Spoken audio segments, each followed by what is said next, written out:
Tov, Shalom, Uvracha, Beshem Hashem, Naase Venatzliach. On est toujours aujourd'hui le mardi 22 mars, le Kavav du mois de Hadar, le Haim Tovim ou le Shalom. On est à notre deuxième shiur de la journée avec l'aide d'Hachem. Et c'est un shiur qui sera dédié pour la Refoua Shlema, qui a été acheté donc pour la Refoua Shlema aujourd'hui de Rachel Bat Kemissa et Binyamin Ben Yosef Mitorch Ar Bene Israël Animtsaim Be Choli ou Bichlalam pour toutes les victimes du Corona. Refoua Shlema, Refoua Tenefesh ou Refoua Agouf, Refoua Shlema aussi pour Yosef Ben Claudine et Doba Bat Rachel Haya, Anna El Narefana Laem, Refoua Shlema pour tous les malades d'Israël, Biotem Inaklal. Merci ainsi à ceux qui se sont donc rajoutés sur la liste des personnes qui veulent pour la Refoua Shlema, en tout cas qui ont acheté un cours, qui se sont rajoutés.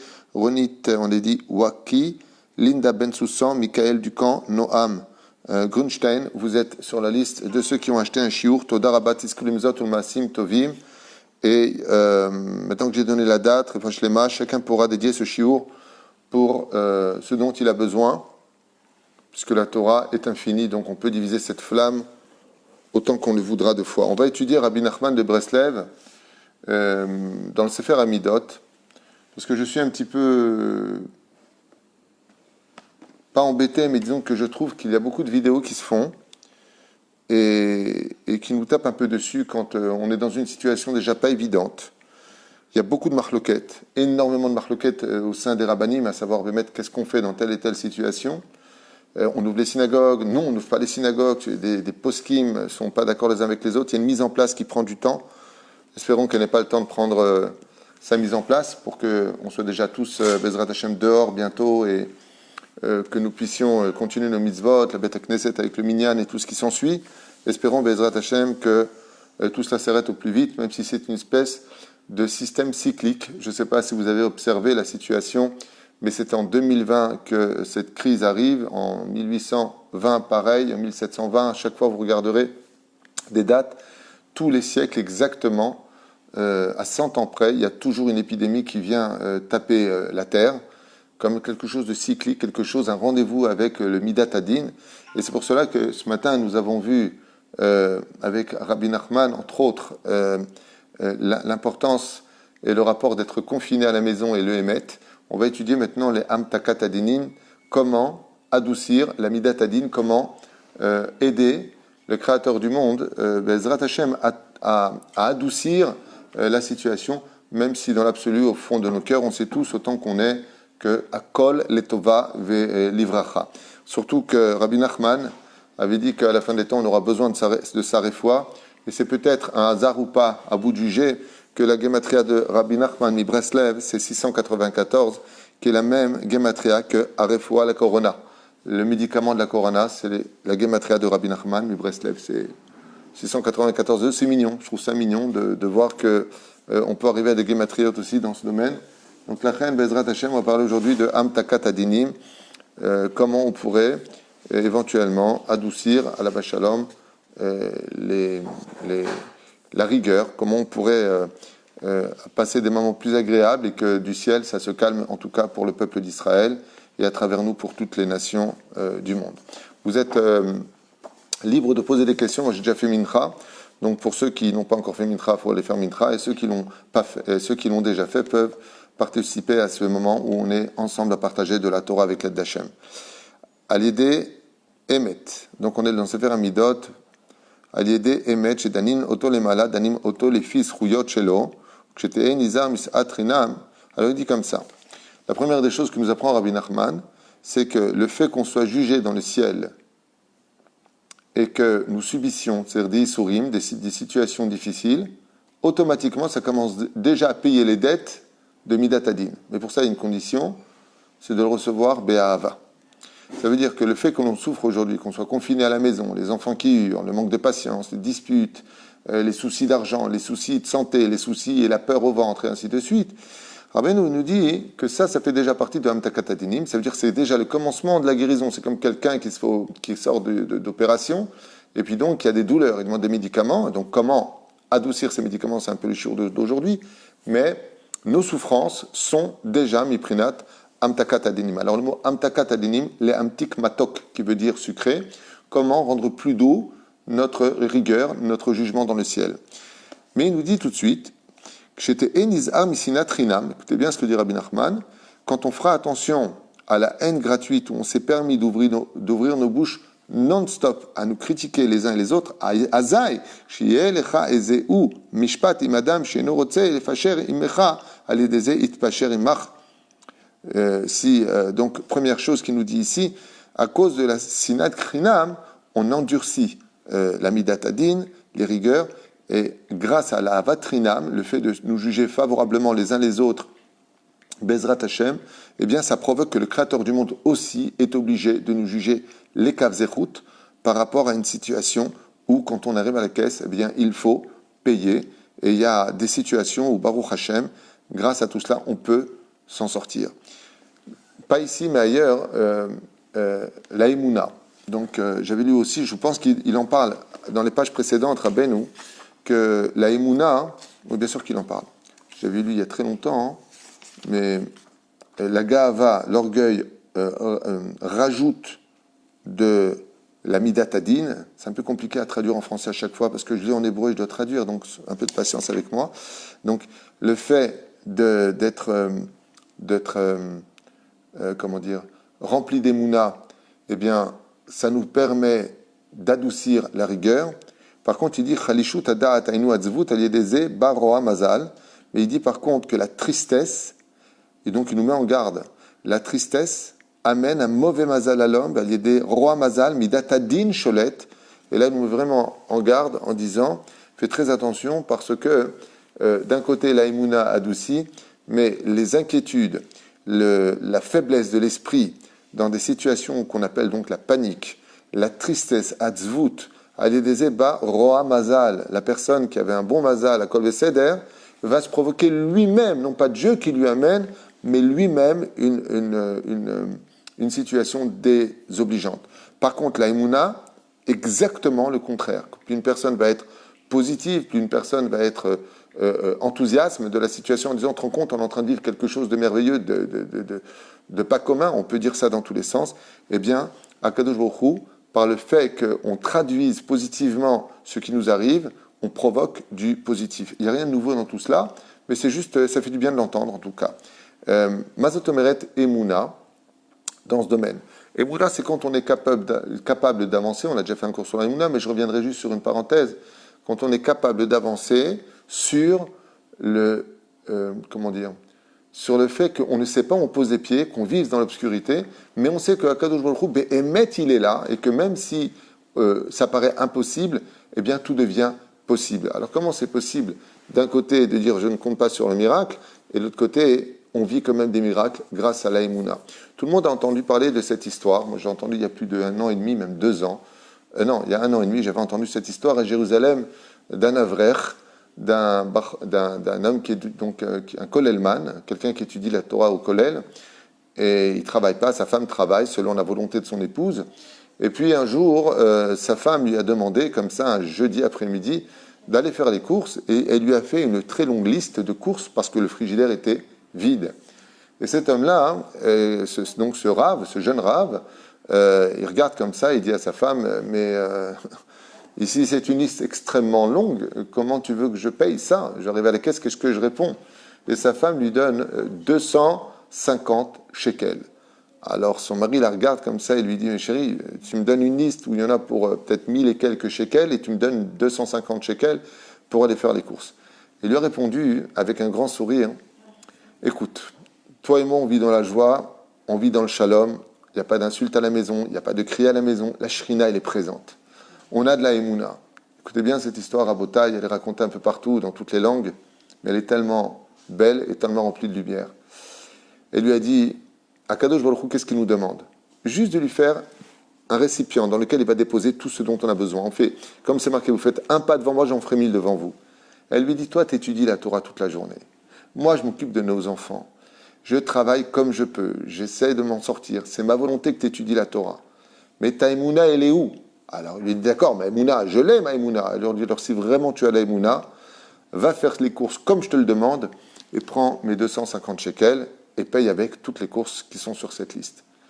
Lui, tant bien que mal, il prend cet argent et puis il arrive comme ça au grand supermarché et puis donc, tant bien que mal, il prend sa pièce de 5 shekels qu'il met dans le panier et puis il commence à faire les courses et puis il regarde vraiment chaque prix, chaque chose. Et puis quand il pense qu'il arrive à ses 250 shekels, eh bien il s'arrête. Il s'arrête et puis il y a tellement de monde qui font la queue qu'il recalcule comme ça en faisant la queue. Il y a beaucoup de monde devant lui, ça prend beaucoup de temps. Il regarde comme ça un petit peu ce qu'il a dans son panier et puis il se rend compte qu'il n'a pas atteint le 250 shekels et qu'en fin de compte, il pourrait peut-être aussi acheter les couches qui sont sur la liste, bien entendu. Alors il se retourne gentiment, comme on a l'habitude en Israël, et il demande à une femme qui était juste derrière lui, en train de faire la queue, si elle veut bien lui tenir son panier, avancer et témoigner que Bémet, il était en train de faire la queue.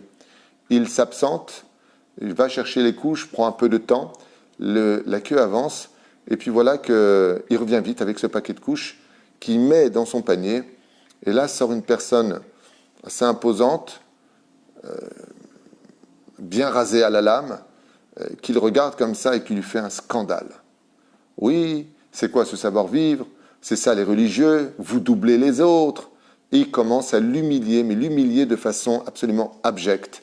Vous êtes de toute façon des voleurs, vous êtes des parasites de la société, vous êtes des mécréants, je vous déteste.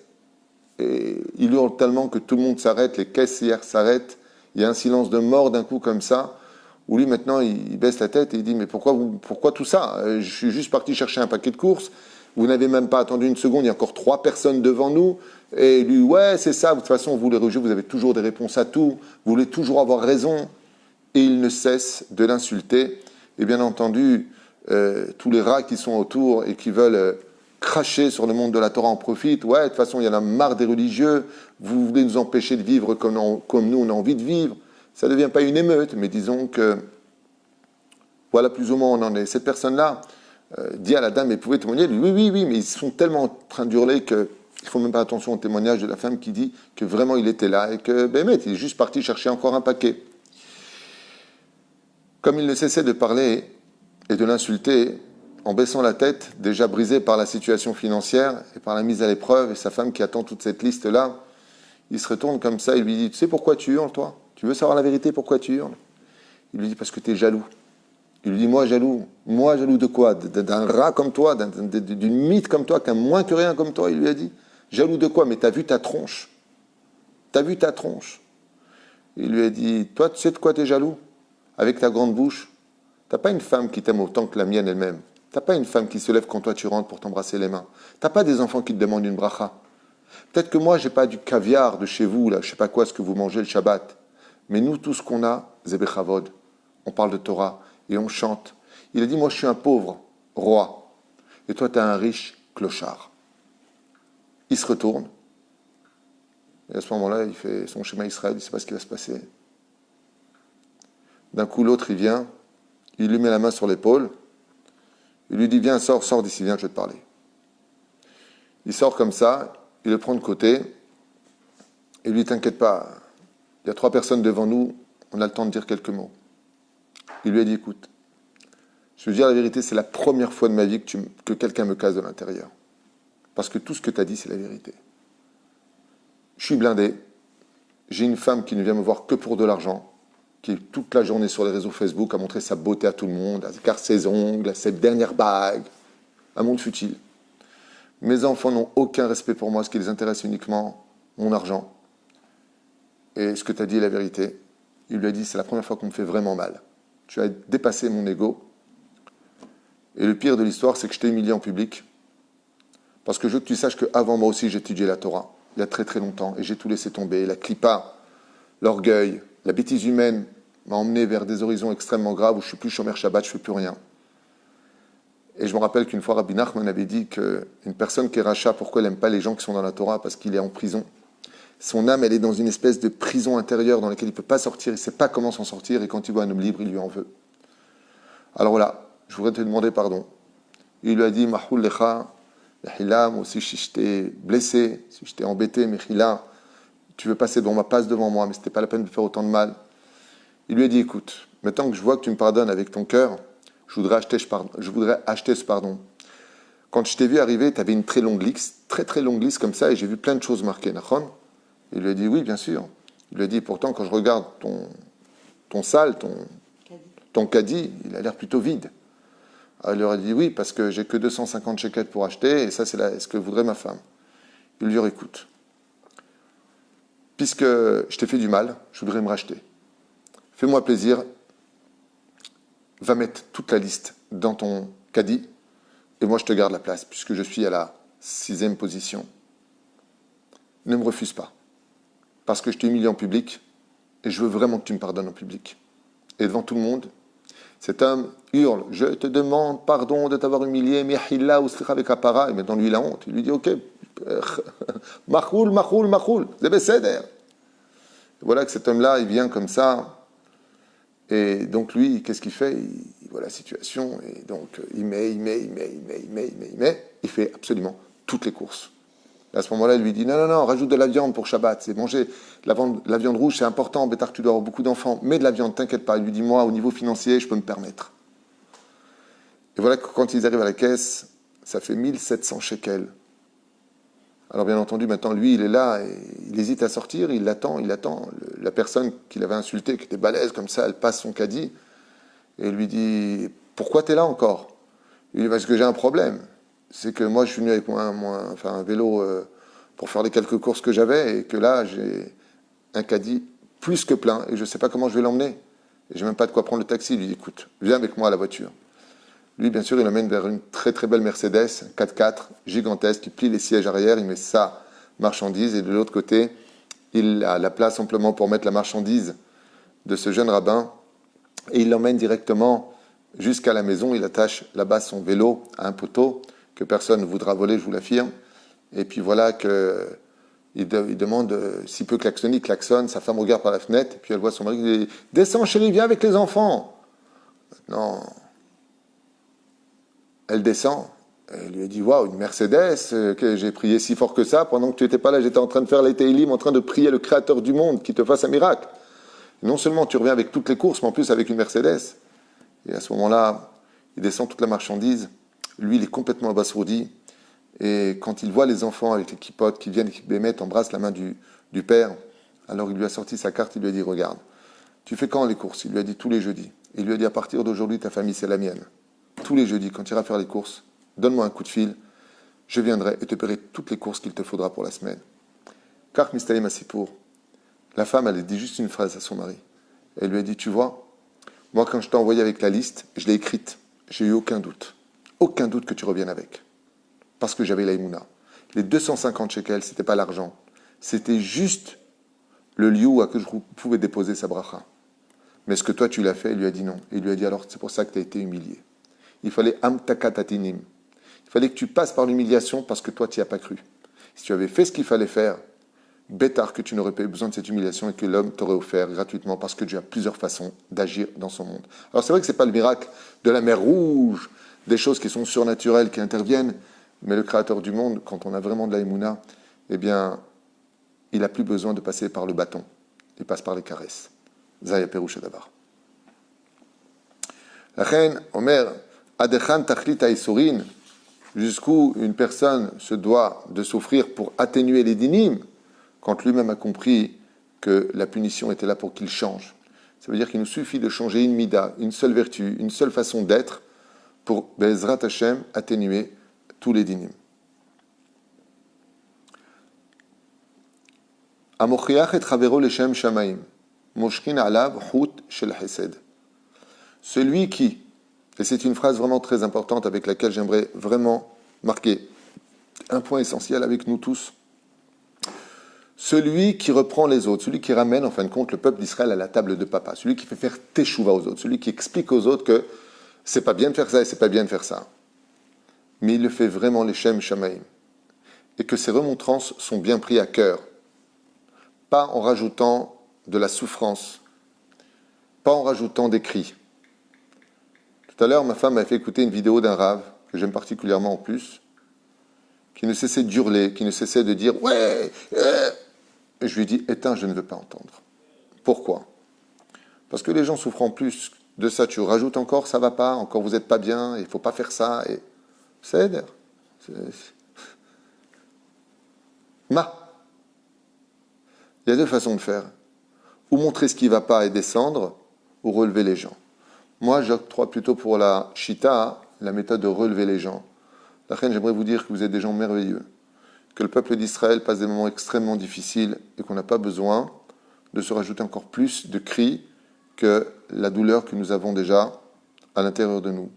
Même si de l'autre côté, comme je viens de vous le dire avec amour et j'espère avec douceur, comment on peut atténuer les choses?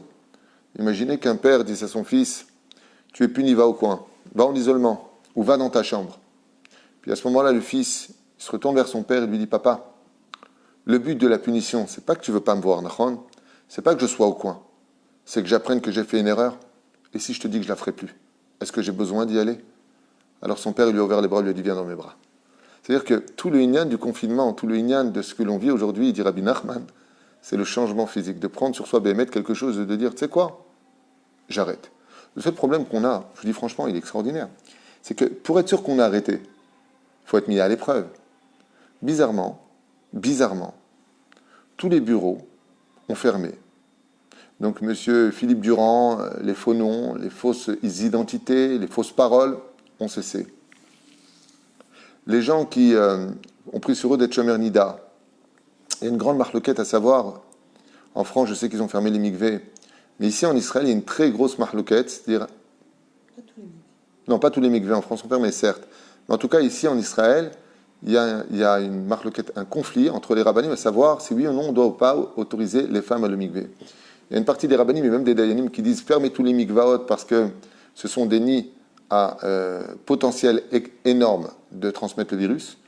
Et il y en a qui disent que pas du tout, selon les médecins et les scientifiques, si les mikvés ont été parfaitement nettoyés et qu'il y a du chlore, il n'y a pas de problème d'aller au mikvé, surtout si les femmes se lavent les mains parfaitement avant et après être pénétrées au mikvé et s'être trempées. Donc dans ce cas-là, derech hagav, je fais une parenthèse, pour celles qui ne savent pas comment réagir, si vous allez à un mikvé, vous appelez la balanite et vous demandez si l'eau a été nettoyée, s'il y a du chlore à l'intérieur, si cela correspond aux formes et aux exigences du ministère de l'Intérieur pour pouvoir se tremper. Pourquoi?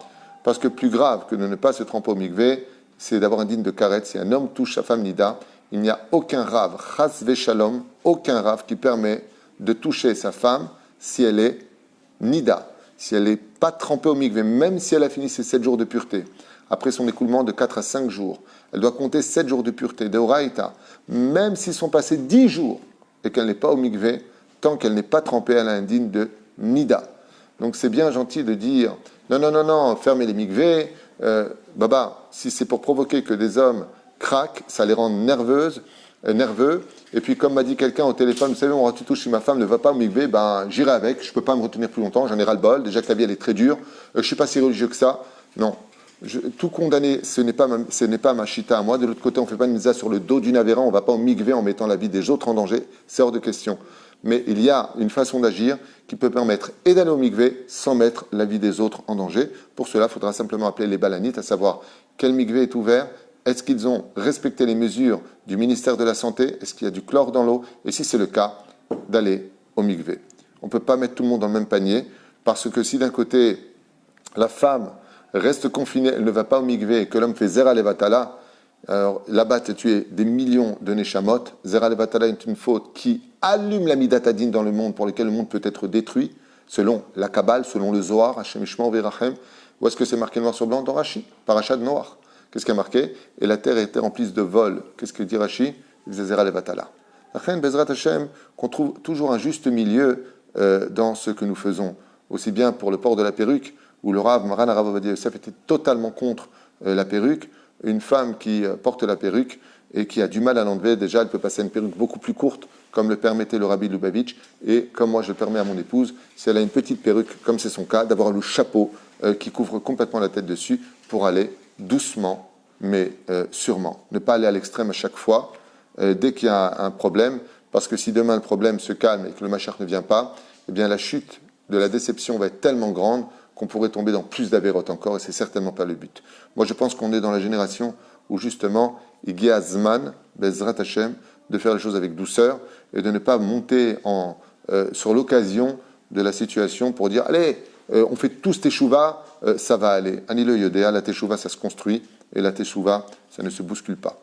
Alidé Ahamadat Dayanim, Ksherim, Libatel Atzarot, quand on a des Dayanim, des juges qui font vraiment justice avec les ordonnances de la Torah, eh bien ça atténue les dinim. Les dinim c'est les rigueurs.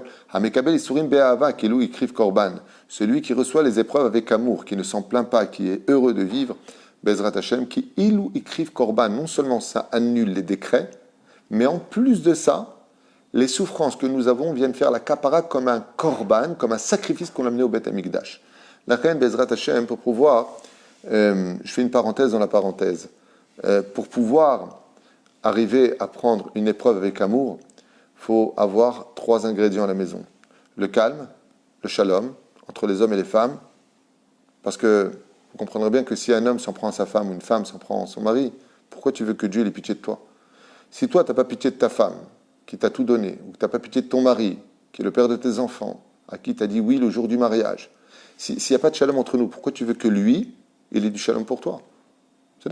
C'est comme si que je viens te demander de l'argent alors que j'en ai plein dans les poches, et je te dis vide tes poches avant que je vide les miennes. Qu'est-ce que tu vas me dire?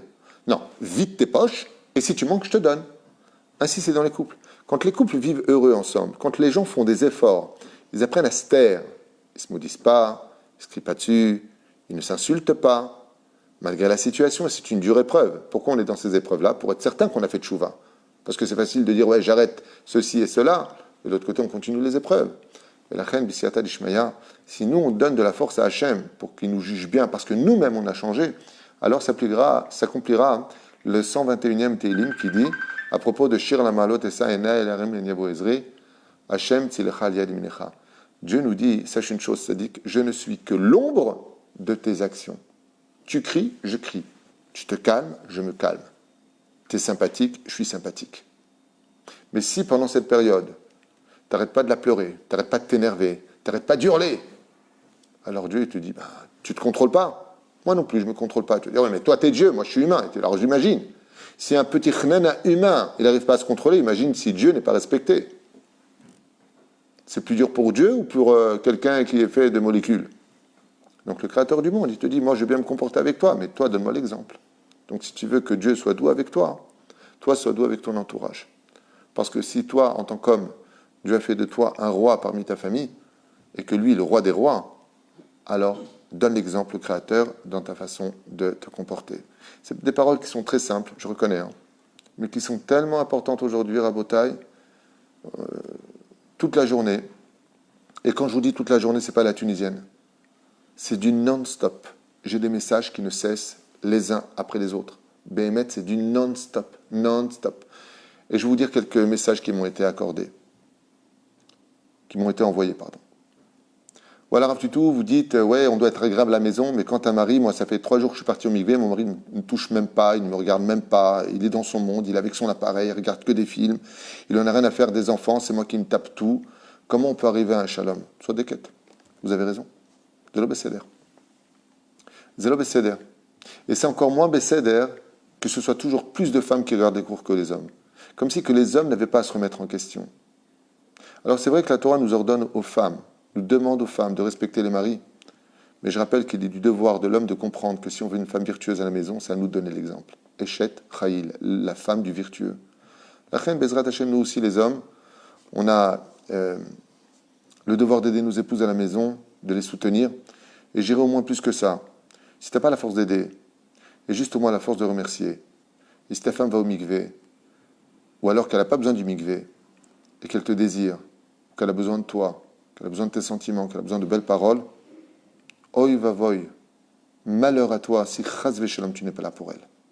Parce que ce que tu auras éloigné de toi, dit Rabbi Nachman de Breslev, Refoua les Corona, Gematria Rabbi Nachman de Breslev. Ouais. Ben, c'est tout simplement que Rabbi Nachman il dit dans le Likutei Moharan, ta relation avec Dieu ne sera que le reflet de ta relation avec ta femme. Ce qui fait que si tu veux avoir une bonne relation avec Hachem, il faut que tu te battes sans devenir pourtant une femme, en restant l'homme à la maison, pour que ta relation soit saine, pour que ta relation soit pure. Pourquoi? Parce que la Gemara nous dit dans... j'ai oublié, peu importe, pas le temps de me souvenir. Bedav Yudzaïn Amoud Aleph. Dans Sota Kiptoumani. Zoug Shezacha Shrina Shruya Benehem. Quand il y a de l'harmonie à la maison, quand il y a du shalom à la maison, quand il y a du calme à la maison, quand il y a de l'amour à la maison, la Shekhinah réside elle-même dans cette maison. Et si la Shekhinah rentre à la maison, il n'y a plus de soucis dans rien. Grâce à Dieu. Je finis encore avec un dernier enseignement sur Midat Adin, comment atténuer. Donc il dit ici Midat Abitachon, voilà, je cherchais tout à l'heure, c'est Midat Abitachon, Midat Eimuna, Namti Ketadin, Mishach Chesed, celui qui a de la Eimuna, il arrête les dinim, et plus que ça, il y a des Eimuna, Tochalet Daber, Lanig, Hashem, Itbarach, Lichtzonecha. Regardez ce que dit Rabbi Nachman, c'est impressionnant. Celui qui atteint le niveau d'Eimuna, Behemet, qui n'a aucune inquiétude, qui se sent très très bien, écoutez bien les mots, ils sont impressionnants. Aliede Eimuna, Tochalet Daber, Lanig, Hashem. C'est toi qui diras à Dieu quoi faire. Idbarach Lichtzonecha, c'est l'histoire que je vous ai racontée de cette femme qui avait une émouna de feu, qui n'a pas hésité à envoyer son mari avec une liste pour 1500 shekels et qui lui a donné juste 250 shekels, mais elle n'avait aucun doute, elle était heureuse, elle était souriante. Et quand son mari est parti, elle s'est mise à prier le ciel en faisant des télim, Ribono Shel Olam, Aseh Leman Shimcha Agadol V'Akadosh, que mon mari puisse revenir avec toutes les courses pour qu'on puisse mieux te servir. La tzedaka, Omer Rabbi Nachman, quand on met de la tzedaka dans un endroit qui est digne de cela.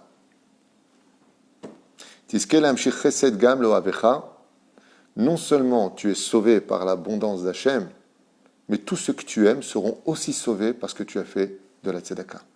Pas simplement toi dans la tzedaka. Tu apportes, tu atténues les dinim pour tes enfants, pour tes frères, pour tes cousins, pour tes amis, parce que tu donnes de la tzedaka. Pourquoi ? Parce que les dinim viennent prendre le sang de la personne, la maladie. Vous avez remarqué que dès qu'on est malade, quelle est la première chose qu'on fait? Prise de sang. On te prend du sang. Donc pour éviter de te prendre du sang, le mot sang en hébreu se dit damim, les sangs. Et en hébreu, le mot argent ne se dit pas simplement mammon, kesev, non. On dit aussi damim. C'est-à-dire si tu ne veux pas qu'on prenne ton sang, alors donne de la tzedaka. L'avantage de donner de la tzedaka, c'est que comme l'homme est emporté là où il veut aller, quand il donne de la tzedaka, alors Dieu lui donne la mitzvah qu'il veut faire. Donc la meilleure façon de gagner de l'argent, c'est d'en donner. Voilà. Juste pour finir, les dégâts Ava. Et par contre, celui qui s'enorgueillit dans ses tikkunim, qui augmente sa colère, qui augmente son manque de patience, Nistalek a chesed le ma'ala, lui fait fuir le chesed, il fait fuir la bonté d'Hachem et attire sur lui tous les démons. Hachem ishmor rachamana litzlan, Hachem ishmor virahem. Pardon? Je n'ai pas compris. Qui fait fuir? Celui qui est rempli d'orgueil pendant cette période, à l'idée Gaava, Nistalek a chesed le ma'ala. Alors lui, carrément, il enlève tout le chesed, il enlève tous les écrans qui auraient pu s'abattre sur lui. Au contraire, il ramène chez lui à cause de l'orgueil. Dieu ne vit pas avec lui, et donc tous les dynimes s'abattent sur lui à cause de son orgueil, sur tout le reste. C'est à l'idée à Tsarot, Shebaim ala Adam, Yachol Asig Leolvin, et Kol Avonotav. Il dit quelque chose de nifla ici. On pourrait continuer des heures avec Rabbi Nachman, peut-être qu'on continuera ce shiur, parce qu'on se revoit encore ce soir pour un shiur question-réponse, peut-être, je ne sais pas, dites-moi si ce que... Mais je pense que ça peut être bien dans tous les domaines, avec l'aide d'Hachem. On se voit et on fixe ça vers les coups de 7h30.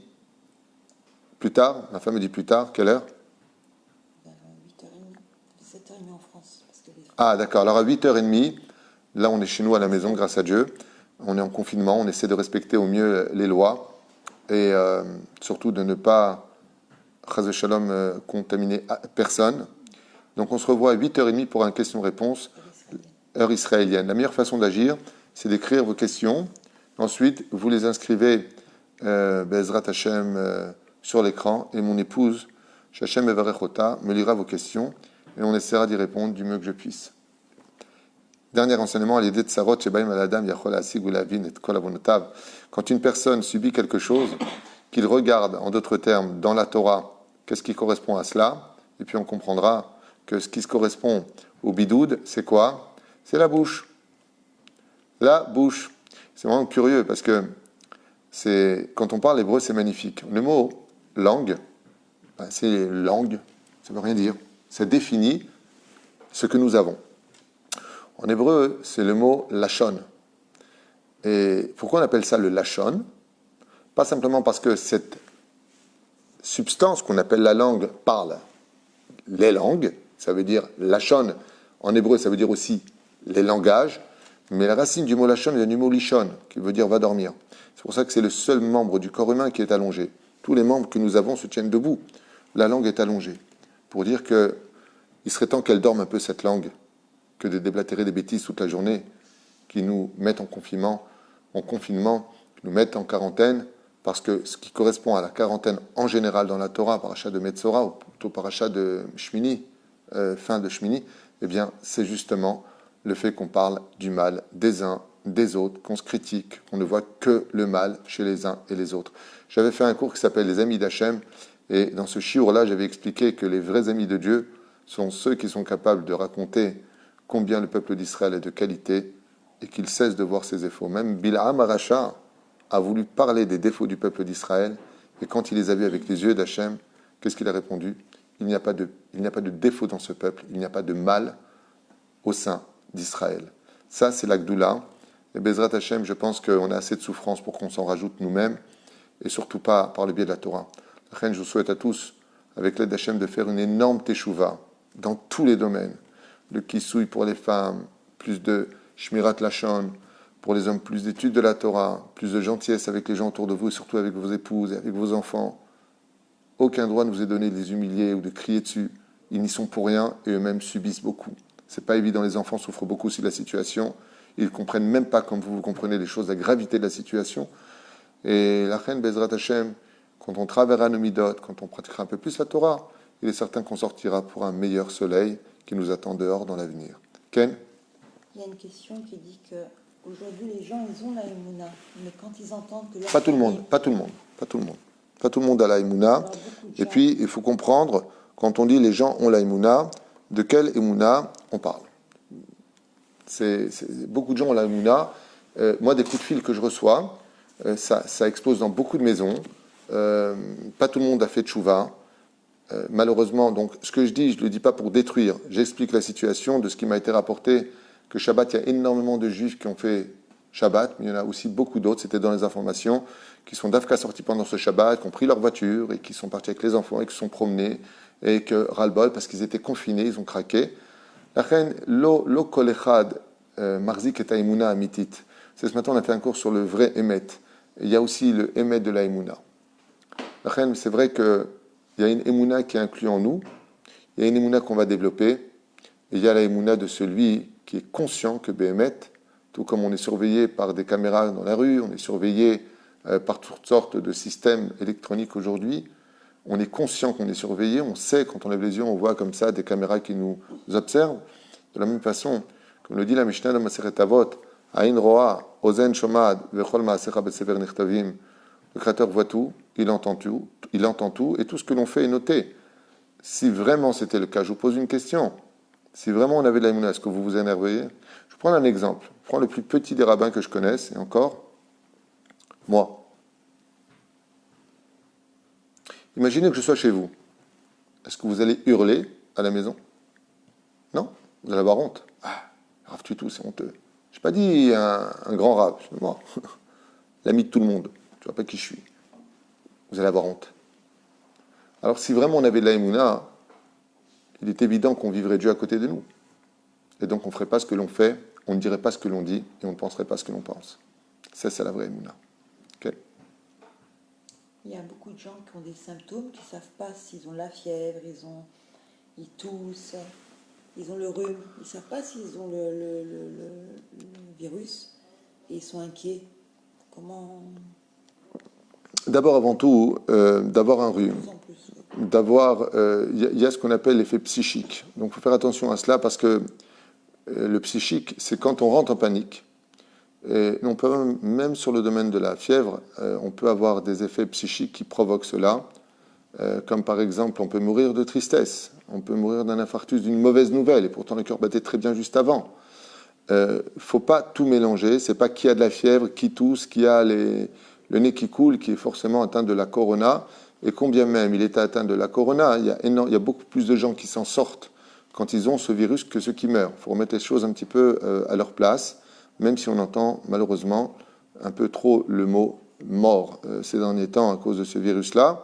mais on est loin de la peste espagnole, de la grippe espagnole, pardon, ou de la peste noire à l'époque. Bon, je veux dire, il faut remettre un petit peu les choses dans le contexte. Comme je l'ai dit, il ne faut pas non plus donner une ampleur trop exagérée à la situation, même s'il faut prendre la situation très au sérieux, je suis le premier à le dire. Mais la reine, il n'y a pas pour l'instant de remède officiel. À ce qui paraît aux États-Unis, ils l'auraient trouvé. Au Japon, ils l'auraient trouvé. Il y en a qui disent que les instituts Pasteur en France les auraient déjà. Chacun déblatère ce qu'il veut, avec des documents à l'appui de ce qu'il veut. En attendant, dans le Tachles, on n'a pas de réponse. Donc, Maosim, on boit du thé chaud, on retrouve le sourire, on s'essuie le nez. Ce n'est peut-être qu'une réelle grippe. Moi aussi, j'ai très mal à la tête. Une fois que je touche ma tête, je suis un peu chaud. Ah bah, la colbe cède. Je me suis rendu compte simplement que j'avais chaud. Il faisait chaud dans la chambre. Ça donne le sourire, mais c'est pas grave. Je veux dire par là que c'est pas parce qu'on a ça qu'on a automatiquement les symptômes. Les médecins nous disent que si c'est le cas, eh bien, vous restez confiné chez vous dans la chambre, vous laissez passer quelques jours, et on verra pourquoi. Parce que de toute façon, si vous êtes emmené ailleurs, c'est simplement s'il y a des problèmes respiratoires. Donc on va donner une machine artificielle pour les gens qui auraient un problème. Là, le virus devient particulièrement dangereux parce qu'il va falloir activer la respiration artificielle. Mais à part ça, il n'y a pas d'autre solution à l'hôpital. Surtout dans un lit d'hôpital ou chez toi à la maison, selon ce que j'ai compris des informations, en tout cas, de ce qui nous est donné, de tous ces messages qui ne cessent de faire ding-ding sur nos portables avec des milliers, des milliers, des milliers de vidéos de chacun ramène ses trucs et chacun très fatigant à la fin. Ça passe d'un extrême à l'autre. Aussi bien du côté Machach il est là, c'est maintenant, et de l'autre côté, pas du tout. On passe d'un extrême à l'autre, ce qui est vraiment très très fatigant. Mais la reine, celui qui a les symptômes doit par contre, ça veut dire quoi les symptômes? Il peut avoir une bronchite, une angine, une grippe, une toux, on ne sait pas. C'est-à-dire, la belle-mère à la maison, c'est une blague. Dans ce cas-là, ce qu'il doit faire, c'est condamner une chambre et ne pas en sortir jusqu'à ce que Bémet, il se sente mieux. Dans le cas où ça s'aggrave, il appelle, si vous êtes en France, les SAMU. Je pense qu'il y a des numéros spéciaux pour cela. Ici, on appelle MADA. Il débarque habillé en cosmonaute, comme ça s'est passé pour quelqu'un que je connais juste à côté d'ici, dans un immeuble voisin. Ils débarquent et ils font l'abdicat. 3 jours plus tard, elle recevra, c'est une femme, donc elle recevra les résultats de ses examens. Voilà comment on fait. À partir du moment où on aime ce qui nous entoure, si on est susceptible de croire que ça pourrait être les symptômes de la corona, on s'isole d'abord et avant tout, on boit des thés chauds, la chaleur tue les virus. Donc Bezrat Hashem, à la chaleur d'un bon thé au nana, avec la chaleur de la Torah, la émouna et le sourire sur les lèvres, à mon avis, tout ça disparaîtra très vite. Toda Rabba, puisque nous autres Massim Tovim à 8h30 pour un question-réponse sur tous les sujets, puisqu'un question-réponse c'est sur tous les sujets. La seule chose que je vous demande, c'est ne me dites pas comment on fait pour Pessah, on n'y est pas encore. On verra ça une semaine avant Pessah, peut-être qu'on sera déjà dehors, peut-être qu'on sera tous à Jérusalem, peut-être qu'on sera encore à la maison, ou peut-être qu'on aura repris une vie normale, parce que n'était pas venu réellement le moment de la Géoula. Juste un clin d'œil d'Akadosh Baruch Hu nous disant « Préparez-vous, c'est proche, qui vivra, verra ». Baruch Adonai l'olam, amen, amen.